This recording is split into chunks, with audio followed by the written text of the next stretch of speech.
Fact number 1।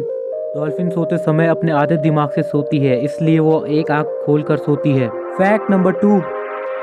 एक giraffe घोड़े से भी ज़्यादा तेज दौड़ सकता है और ऊंट से ज़्यादा दिनों तक बिना पानी पिए रह सकता है। Fact number 3। शेर पैदा होने के बाद 2 साल की उम्र तक दहाड़ नहीं सकते। Fact number 4। हाथी कभी कूद नहीं सकते। Fact number 5। मेल मच्छर सिर्फ 6 से 7 दिन तक ही जिंदा रह सकते हैं। अगर आपको ये वीडियो पसंद आए तो वीडियो को लाइक, चैनल को सब्सक्राइब एंड बेल आइकन को दबाना मत भूलिएगा ऐसे ही इंटरेस्टिंग रैंडम फैक्ट्स वीडियोस के लिए।